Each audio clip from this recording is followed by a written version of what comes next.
I don't want to. I can't guarantee this 1,000 crores. Mine is completely. I'm not a club member. Okay. I can guarantee that one number, that is 150 rupees of everybody who's gonna come. ತಮಿಳಿಗರಿಗೆ ಹಾಗೆ ತಮಿಳುನಾಡಿನ ಚಿತ್ರೋದ್ಯಮಕ್ಕೆ ಮೊದಲ 100 ಕೋಟಿ club ಕೊಟ್ಟವರೇನೆ ಈಗ ಮೊದಲ 1000 ಕೋಟಿ club ಕೊಡ್ತಾರ. ಒಂದೇ ದಿನದ ಬುಕ್ಕಿಂಗ್ಸ್ ಎಷ್ಟು, ಯಾಕೆ ಇಲ್ಲಿವರೆಗೂ ಒಳ್ಳೊಳ್ಳೆ ಫಿಲ್ಮ್ಸ್ ತಮಿಳ್ ಇಂಡಸ್ಟ್ರಿ ಕಡೆಯಿಂದ ಬಂದಿದ್ರೂ 1000 ಕೋಟಿ ಮಾರ್ಕ್ ದಾಟಿಲ್ಲ. ಹಾಗೆ ಇದಕ್ಕೂ ಮೊದಲು ಇದೇ ರೀತಿ ಹೈಪ್ ಪಡೆದಿದ್ದಂತಹ ರಜನಿಕಾಂತ್ ಅವರ ಫಿಲ್ಮ್ಗಳು ಹಾಗೆ ಲೋಕೇಶ್ ಕನಕರಾಜ್ ಅವರ ಫಿಲ್ಮ್ಗಳು ಏನಾದವು ನೋಡ್ಕೊಂಬರೋಣ ಬನ್ನಿ.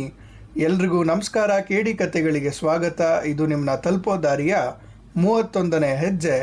ನಮ್ಮ ಇವತ್ತಿನ ವಿಡಿಯೋ ಲೋಕೇಶ್ ಕನಕರಾಜ್ ಅವರ ಕೂಲಿ ತಮಿಳಿನ ಮೊದಲ 1000 ಕೋಟಿ ಚಿತ್ರ ಆಗುತ್ತಾ ಅನ್ನೋದರ ಬಗ್ಗೆ. ಒಂದು ಚಿತ್ರಕ್ಕೆ 1000 ಕೋಟಿಗಳ ಬಾಕ್ಸ್ ಆಫೀಸ್ ಕಲೆಕ್ಷನ್. ಒಂದು 10 ವರ್ಷದ ಮುಂಚೆ ಇದನ್ನು ಯಾರಾದರೂ ಕೇಳಿದ್ರೆ ನಗೋ ಅಂಥ ಪರಿಸ್ಥಿತಿ. ಆದರೆ ಇವತ್ತು ಇದೇನೇ ಫಿಲಿಮ್ನ ಕ್ವಾಲಿಟಿ ಹಾಗೆ ರೀಚ್ನ ಒಂದು ಬೆಂಚ್ ಮಾರ್ಕ್ ಆಗಿದೆ.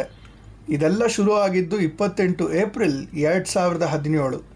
ಬಾಹುಬಲಿ ದ ಕನ್ಕ್ಲೂಷನ್ ರಿಲೀಸ್ ಆದಂತಹ ಮೊದಲನೇ ದಿನಾನೇ 217 ಕೋಟಿ. ಎಷ್ಟೋ ಫಿಲ್ಮ್ಗಳಿಗೆ ಇದು ಲೈಫ್ ಟೈಮ್ ಕಲೆಕ್ಷನ್ಗಳಾಗಿತ್ತು.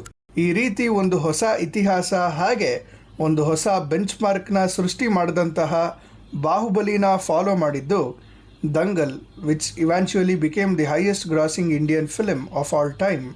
ಹಾಗೆ ಇಲ್ಲಿವರೆಗೂ 3 ತೆಲುಗು ಚಿತ್ರಗಳು, ಪುಷ್ಪ 2, RRR, ಕಲ್ಕಿ 2898 AD, ಹಿಂದಿಯ 2 ಚಿತ್ರಗಳು ಜವಾನ್ ಹಾಗೆ ಪಠಾನ್, ಹಾಗೆ ಕನ್ನಡದ 1 ಚಿತ್ರ. ಯಾವುದೋ ಅಂತ ಗೊತ್ತಿರಬೇಕಲ್ಲ.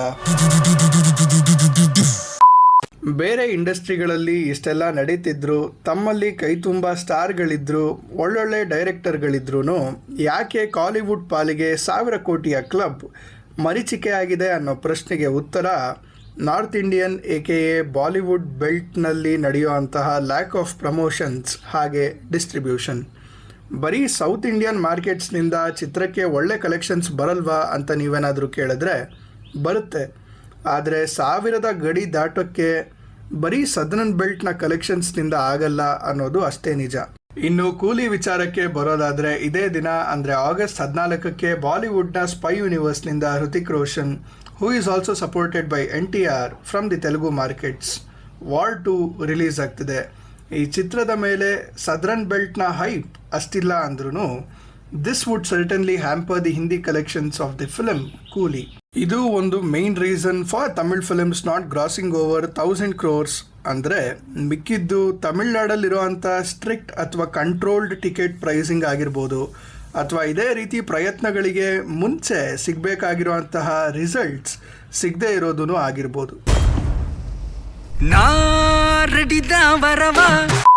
ಇನ್ನು ರಜನಿಕಾಂತ್ ಅವರ ವಿಚಾರಕ್ಕೆ ಬಂದರೆ 2007ರಲ್ಲಿ ಶಂಕರ್ ಅವರ ಜೊತೆ ಸೇರಿ ಶಿವಾಜಿ ದ ಬಾಸ್ ಇಂದ ತಮಿಳಿಗೆ ಮೊದಲ 100 ಕೋಟಿಯ ಕ್ಲಬ್ ನೀಡ್ತಾರೆ.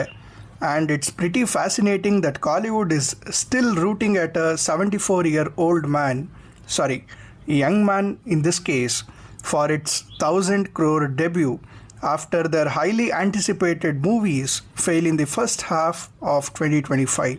ರಜನಿಕಾಂತ್ ಅವರ ಕಳೆದ 3 ಚಿತ್ರಗಳ ಕಲೆಕ್ಷನ್ಗಳು ಸೇರಿದ್ರೆ 1070 ಕೋಟಿಗಳು.